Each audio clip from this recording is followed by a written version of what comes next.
Okay, so folding propellers, here they are. They're from DAL. Let me show you what they look like. So they do not come assembled like in a lot of people's videos, but you won't be having, it's one color, so you won't have this little rainbow situation. That would be a pretty cool option, I think, but maybe in the future. So what it is basically a bottom hub and a top hub, okay? And you just take the piece and you make sure they're all pointed in the same direction with the curve the same way. You fit it in there, and then you put this little piece on top, and I had to hammer mine down. Now they said that the tolerances on the prototypes are a little tight, and the production version won't be that tight. So that's that.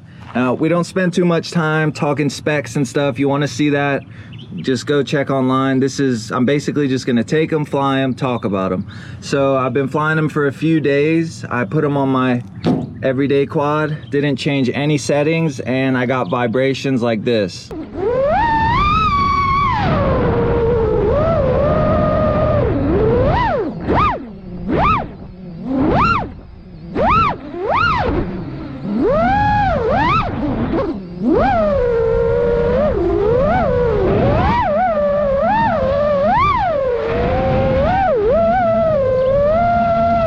So I put it on the backup, and for whatever reason, I think the P gains are a little lower on this, or maybe the motor output is a little lower.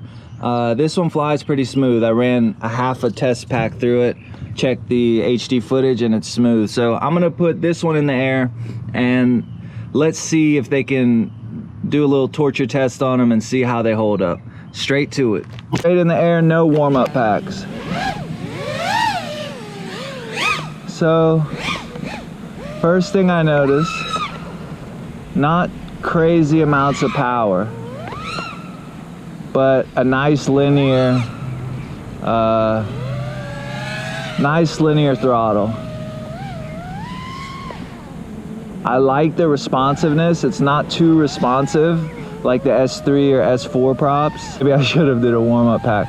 It's not too responsive, overly responsive. I don't like that because I tend to run heavier setups with the Hero 8, and that responsiveness causes some flutter and some bobbling and stuff like that, the lighter props. So it's not struggling. I'm obviously not used to it, but let's see, what kind of tests can we do with this thing? Oh, okay, so it can get out of a situation if it needs to. It's got a little bit of pop to it. Yeah, it's a good prop. If somebody put this on my quad and didn't tell me that it was a folding prop, other than that initial little sound it makes, I'm not sure I'd be able to even tell.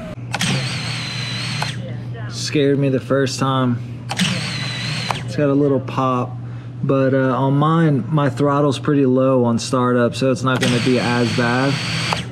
I can imagine if you've got full idle when you start up, it's probably a little louder, but yeah, that's what I'm talking about. Another thing about these is when you're tightening them, it's kind of difficult if you're used to holding onto the prop while you tighten. So just another thing to think about.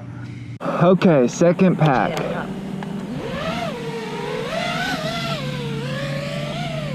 Let's see if we can be juicy with it. Or at least smooth with it. Trying to keep it pretty smooth. Wasn't sure how I was gonna come out of that, but it worked.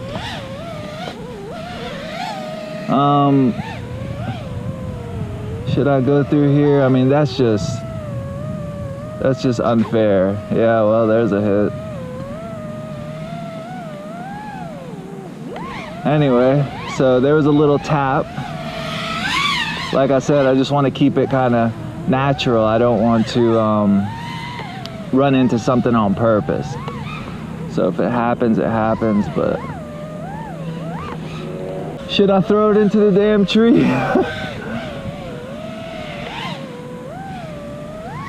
These are brand new motors. I'm not sponsored by motors yet, otherwise I would do it.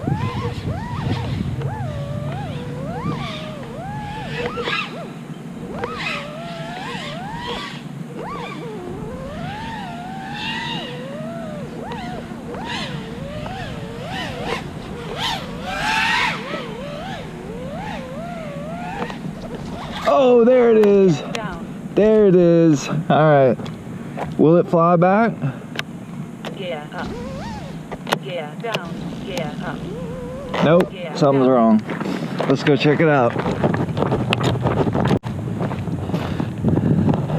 Okay, so it seems like it's gotten twisted up a bit here.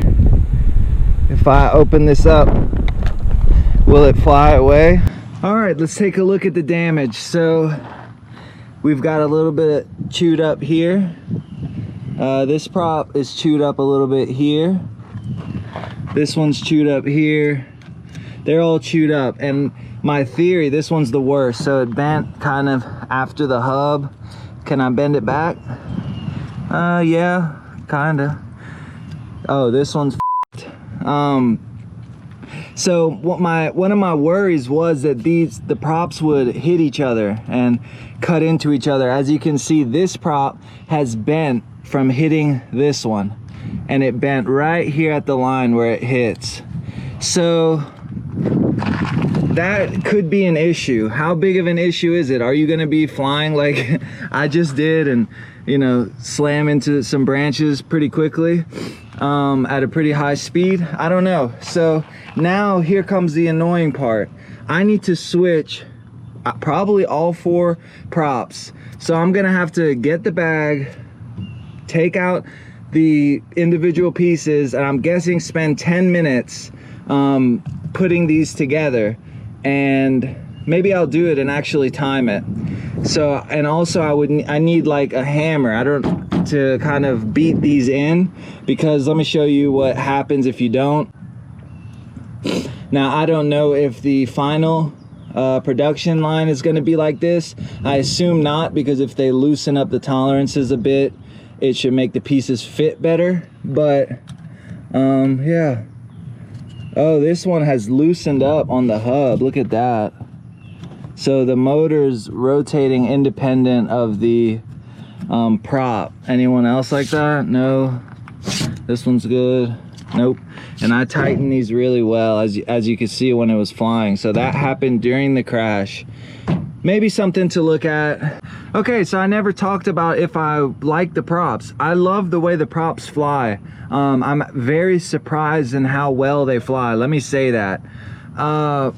It's just one of those things that, are you willing to put up with it? I think it's going to be a case-by-case basis for everybody, because depending on how you crash, if you crash, what your style is. I mean, I haven't looked at the HD footage, but it did the wild style pretty well. It did the smooth style pretty well.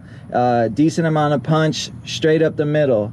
Everything was nice about it because it was kind of straight up the middle in all categories. The throttle resolution was linear. The responsiveness was not too fast, not too slow. So good all around prop. Fits in the bag well, so good for transportation. Is it super durable? I mean, this test was kind of disappointing. I did notice that the one that kind of fell off track ended up hitting the lipo lead, I think. But I mean, if it would have hit like a concrete wall or something, it might have had the same reaction. I don't know. Probably wouldn't have hit on the inside, but who knows, since it's rotating this way. But personal decision, I'm guessing. So I'll throw the link, you click it, decide what you want to do with it. So that's all I got to say. If you guys like what I'm doing and want to support me on Patreon, the link is below. It's a few dollars a month, and also you will most likely or almost guaranteed to win some awesome prizes, like probably some of the ones I'm putting on the screen right now. So subscribe. Thank you for watching. See you on the next one. Peace.